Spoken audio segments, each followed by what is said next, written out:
ਵਿਦਿਆਰਥੀਓ, ਸਾਡੇ ਅੱਜ ਦੇ ਲੈਕਚਰ ਦਾ ਟੌਪਿਕ ਹੈ ਪੁਨਰ ਜਾਗਰਣ ਦਾ ਵਿਕਾਸ ਅਤੇ ਪ੍ਰਸਾਰ ਕਲਾ ਦੇ ਖੇਤਰ ਵਿੱਚ।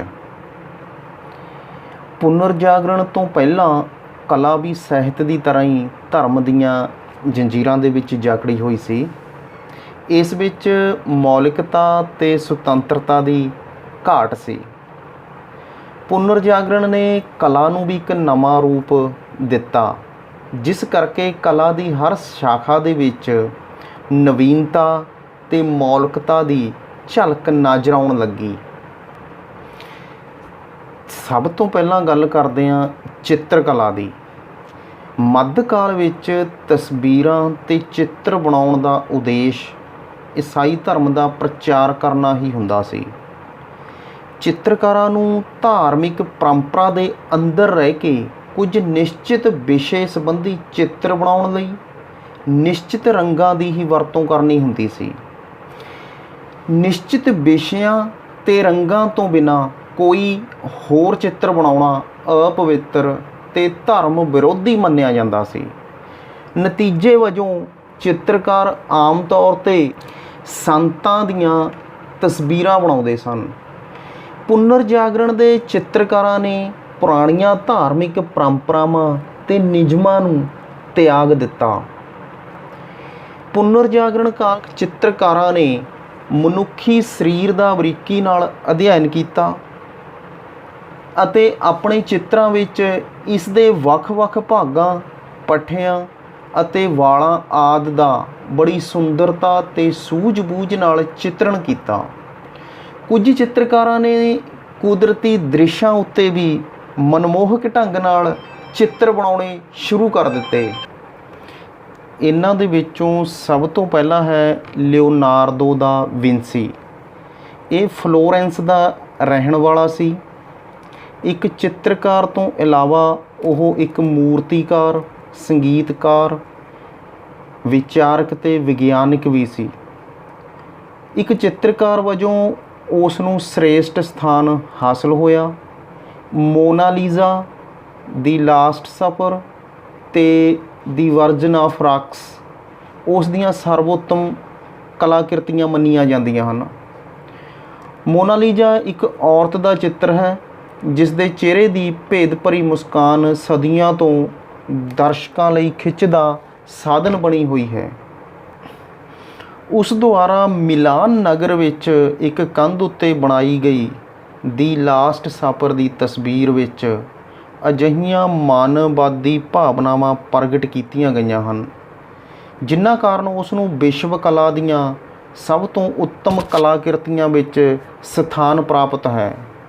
ਉਸ ਦੀਆਂ ਤਸਵੀਰਾਂ ਵਿੱਚ ਰੰਗਾਂ ਦੀ ਚੋਣ, ਚਿੱਤਰ ਦੀ ਵਿਧੀ ਦਾ ਵਿਸ਼ੇਸ਼ ਤਾਲਮੇਲ ਦਿਖਾਈ ਦਿੰਦਾ ਹੈ।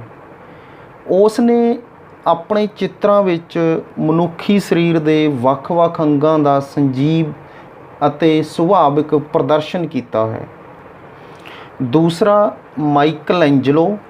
ਇਹ ਬਹੁਪੱਖੀ ਯੋਗਤਾ ਦਾ ਮਾਲਕ ਸੀ। ਇੱਕ ਮਹਾਨ ਚਿੱਤਰਕਾਰ, ਪ੍ਰਤਿਭਾਸ਼ਾਲੀ ਕਵੀ, ਉੱਤਮ ਦਰਜੇ ਦਾ ਭਵਨ ਨਿਰਮਾਣਕਾਰ, ਨਿਪੁੰਨ ਮੂਰਤੀਕਾਰ ਸੀ। ਚਿੱਤਰਕਾਰ ਦੇ ਰੂਪ ਵਿੱਚ ਉਸ ਦੀ ਸਭ ਤੋਂ ਮਹੱਤਵਪੂਰਨ ਦੇਣ ਸਿਸਤਾਈਨ ਚੈਪਲ ਦੀ ਛੱਤ ਉੱਤੇ ਮੋਹਰਾਕਸ਼ੀ ਚਿੱਤਰ ਹਨ। ਇਸ ਵਿੱਚ ਕੁੱਲ 145 ਚਿੱਤਰ ਹਨ। ਤੀਸਰਾ ਹੈ ਸਾਂਜੀਓ ਰਾਫੇਲ। ਰਾਫੇਲ ਇਟਲੀ ਦਾ ਪ੍ਰਸਿੱਧ ਚਿੱਤਰਕਾਰ ਸੀ। ਰਾਫੇਲ ਦੇ ਚਿੱਤਰ ਸੰਜੀਵਤਾ ਅਤੇ ਸੁੰਦਰਤਾ ਦੇ ਕਾਰਨ ਅੱਜ ਵੀ ਵਿਸ਼ਵ ਭਰ ਦੇ ਵਿੱਚ ਪ੍ਰਸਿੱਧ ਹਨ। ਵੱਖ-ਵੱਖ ਰੰਗਾਂ ਦੀ ਵਰਤੋਂ ਵਿੱਚ ਨਿਪੁੰਨਤਾ ਦੇ ਪੱਖੋਂ ਰਾਫੇਲ ਨੂੰ ਕੋਈ ਵੀ ਮਾਤ ਨਹੀਂ ਕਰ ਸਕਦਾ ਸੀ। ਉਸ ਦੇ ਜੀਵਨ ਦੀ ਸ੍ਰੇਸ਼ਟ ਰਚਨਾ ਈਸਾ ਮਸੀਹ ਦੀ ਮਾਤਾ ਮੈਡੋਨਾ ਦਾ ਚਿੱਤਰ ਹੈ, ਜਿਸ ਵਿੱਚ ਦਰਸਾਇਆ ਅਲੌਕਿਕ ਇਸਤਰੀਤਵ ਅੱਜ ਵੀ ਦਰਸ਼ਕਾਂ ਦਾ ਮਨ ਮੋਹ ਲੈਂਦਾ ਹੈ। ਉਸ ਦੁਆਰਾ ਬਣਾਏ ਗਏ ਦੀਵਾਰੀ ਚਿੱਤਰ ਅਦੁੱਤੀ ਮੰਨੇ ਜਾਂਦੇ ਹਨ।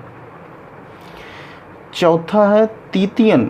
ਤੀਤੀਅਨ ਵੇਨਿਸ ਦੀ ਚਿੱਤਰਕਲਾ ਸ਼ੈਲੀ ਦਾ ਮੁੱਖ ਪ੍ਰਤੀਨਿਧ ਸੀ। ਇਸ ਦੀ ਮੁੱਖ ਵਿਸ਼ੇਸ਼ਤਾ ਕਲਾ ਵਿੱਚ ਧਰਮ ਨਿਰਪੇਖਤਾ ਸੀ। ਉਸ ਦੇ ਚਿੱਤਰਾਂ ਵਿੱਚ ਵੇਨਿਸ ਦੇ ਲੋਕਾਂ ਦੇ ਆਨੰਦਪੂਰਨ ਜੀਵਨ, ਨਾਰੀ ਸੁੰਦਰਤਾ ਤੇ ਧਰਮ ਨਿਰਪੇਖਤਾ ਦੀ ਝਲਕ ਮਿਲਦੀ ਹੈ।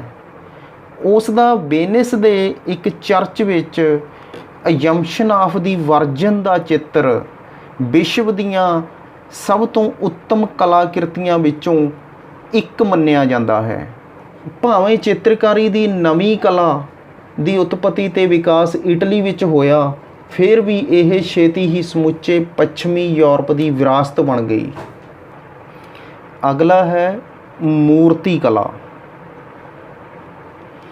ਪੁਨਰ ਜਾਗਰਣ ਕਾਲ ਵਿੱਚ ਮੂਰਤੀ ਕਲਾ ਦਾ ਨਵੇਂ ਸਿਰੇ ਤੋਂ ਵਿਕਾਸ ਹੋਇਆ। ਹੋਰ ਕਲਾਵਾਂ ਦੀ ਤਰ੍ਹਾਂ ਇਹ ਵੀ ਧਰਮ ਦੀਆਂ ਜੰਜੀਰਾਂ ਤੋਂ ਮੁਕਤ ਹੋ ਗਈ। ਇਸ ਕਾਲ ਦੇ ਮੂਰਤੀਕਾਰਾਂ ਨੇ ਆਪਣੀਆਂ ਕਲਾਕ੍ਰਿਤੀਆਂ ਵਿੱਚ ਮਾਨਵਵਾਦ, ਪ੍ਰਕਿਰਤੀਵਾਦ ਦੀਆਂ ਭਾਵਨਾਵਾਂ ਬੜੇ ਸੁੰਦਰ ਢੰਗ ਨਾਲ ਦਰਸਾਈਆਂ। ਇਸ ਕਾਲ ਦੇ ਇਟਲੀ ਦੇ 4 ਸਭ ਤੋਂ ਪ੍ਰਸਿੱਧ ਮੂਰਤੀਕਾਰ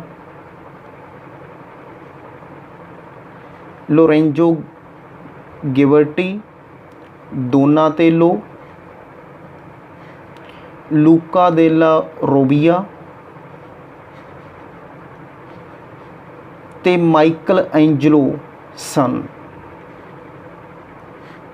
ਫਲੋਰੈਂਸ ਅਤੇ ਵੇਨਿਸ ਮੂਰਤੀ ਕਲਾ ਦੇ ਪ੍ਰਮੁੱਖ ਕੇਂਦਰ ਬਣ ਗਏ ਸਨ। ਇਟਲੀ ਦੀ ਮੂਰਤੀ ਕਲਾ ਦਾ ਇੰਗਲੈਂਡ, ਫਰਾਂਸ, ਸਪੇਨ ਦੀ ਮੂਰਤੀ ਕਲਾ ਉੱਤੇ ਵੀ ਡੂੰਘਾ ਪ੍ਰਭਾਵ ਪਿਆ। ਸਪੇਨ ਵਿੱਚ ਰਾਣੀ ਇਸਾਬੇਲਾ ਤੇ ਸਮਰਾਟ ਫਰਡੀਨੈਂਡ ਦੀਆਂ ਸਮਾਧੀਆਂ ਵਿੱਚ ਵੀ ਮੂਰਤੀ ਕਲਾ ਦੀ ਨਵੀਂ ਸ਼ੈਲੀ ਦੀ ਝਲਕ ਦਿਖਾਈ ਦਿੰਦੀ ਹੈ। ਹੌਲੀ ਹੌਲੀ ਸਾਰੇ ਪੱਛਮੀ ਯੂਰਪ ਵਿੱਚ ਮੂਰਤੀ ਕਲਾ ਦੀ ਇਸ ਨਵੀਂ ਸ਼ੈਲੀ ਦਾ ਵਿਕਾਸ ਹੋਇਆ। ਅਗਲਾ ਹੈ ਭਵਨ ਉਸਾਰੀ ਕਲਾ। ਭਵਨ ਉਸਾਰੀ ਕਲਾ ਦੇ ਖੇਤਰ ਵਿੱਚ ਵੀ ਨਵੀਂ ਸ਼ੈਲੀ ਦਾ ਵਿਕਾਸ ਹੋਇਆ। ਇਸ ਸ਼ੈਲੀ ਵਿੱਚ ਡਿਜ਼ਾਈਨ ਤੇ ਸਜਾਵਟ ਨੂੰ ਵਿਸ਼ੇਸ਼ ਮਹੱਤਵ ਦਿੱਤਾ ਗਿਆ। ਇਸ ਨਵੀਂ ਸ਼ੈਲੀ ਦਾ ਆਰੰਭ ਇਟਲੀ ਵਿੱਚ ਹੋਇਆ। 16ਵੀਂ ਸਦੀ ਵਿੱਚ ਇਹ ਸਾਰੇ ਯੂਰਪ ਦੇ ਵਿੱਚ ਹਰਮਨ ਪਿਆਰੀ ਹੋ ਗਈ। ਇਸ ਕਾਲ ਵਿੱਚ ਇਟਲੀ ਤੇ ਯੂਰਪ ਦੇ ਕਈ ਹੋਰ ਦੇਸ਼ਾਂ ਵਿੱਚ ਅਨੇਕਾਂ ਗਿਰਜਾ ਘਰਾਂ, ਮਹਿਲਾਂ, ਮਕਬਰਿਆਂ ਦਾ ਨਿਰਮਾਣ ਹੋਇਆ, ਜੋ ਅੱਜ ਵੀ ਭਵਨ ਉਸਾਰੀ ਕਲਾ ਦੇ ਉੱਤਮ ਨਮੂਨਿਆਂ ਵਜੋਂ ਕਾਇਮ ਹਨ ਤੇ ਅੱਜ ਵੀ ਪੁਨਰ ਜਾਗਰਣ ਕਾਲ ਵਿੱਚ ਹੋਏ ਇਮਾਰਤੀ ਕਲਾ ਦੇ ਵਿਕਾਸ ਦੀ ਯਾਦ ਦਿਵਾਉਂਦੇ ਹਨ। ਅਗਲਾ ਹੈ ਸੰਗੀਤ ਕਲਾ। ਮੱਧਕਾਲ ਵਿੱਚ ਸੰਗੀਤ ਵੀ ਧਰਮ ਦੀਆਂ ਜੰਜੀਰਾਂ ਵਿੱਚ ਜਕੜਿਆ ਹੋਇਆ ਸੀ, ਪਰੰਤੂ ਪੁਨਰ ਜਾਗਰਣ ਦੀ ਨਵੀਂ ਹਵਾ ਨੇ ਸੰਗੀਤ ਕਲਾ ਵਿੱਚ ਵੀ ਨਵੀਨਤਾ ਤੇ ਉਦਾਰਤਾ ਲਿਆਂਦੀ। ਗਿਰਜਾ ਘਰਾਂ ਦੇ ਵਿੱਚ ਮੱਧਕਾਲ ਤੋਂ ਚੱਲੀ ਆ ਰਹੀ ਸੰਗੀਤ ਦੀ ਮਨਾਹੀ ਦਾ ਅੰਤ ਹੋ ਗਿਆ। ਇਸ ਕਾਲ ਵਿੱਚ ਸਾਜ਼ ਸੰਗੀਤ ਦਾ ਕੰਠ ਸੰਗੀਤ ਤੋਂ ਵੱਖਰੇ ਸੰਗੀਤ ਦੇ ਰੂਪ ਵਿੱਚ ਉਥਾਨ ਹੋਇਆ। ਸੁਰ ਤੇ ਤਾਲ ਦੀਆਂ ਨਵੀਆਂ ਕਿਸਮਾਂ ਦੀ ਖੋਜ ਹੋਈ ਅਤੇ ਵਾਇਲਨ, ਛੋਟੀ ਵੀਣਾ, ਚਿੰਕਾਰਾ ਆਦਿ ਸਾਜ਼ਾਂ ਦੀਆਂ ਕਿਸਮਾਂ ਵਿੱਚ ਸੁਧਾਰ ਕੀਤਾ ਗਿਆ। ਆਮ ਵਿਅਕਤੀ ਦੇ ਜੀਵਨ ਨਾਲ ਸੰਬੰਧਿਤ ਸੰਗੀਤ ਨੂੰ ਉਤਸ਼ਾਹਿਤ ਕੀਤਾ ਗਿਆ। ਇਸ ਤਰ੍ਹਾਂ ਪੁਨਰ ਜਾਗਰਣ ਦੇ ਫਲਸਰੂਪ ਕਲਾ ਦੀ ਹਰ ਸ਼ਾਖਾ ਵਿੱਚ ਨਵੀਨਤਾ ਤੇ ਮੌਲਿਕਤਾ ਦੀ ਝਲਕ ਨਜ਼ਰ ਆਉਣ ਲੱਗੀ। ਧੰਨਵਾਦ।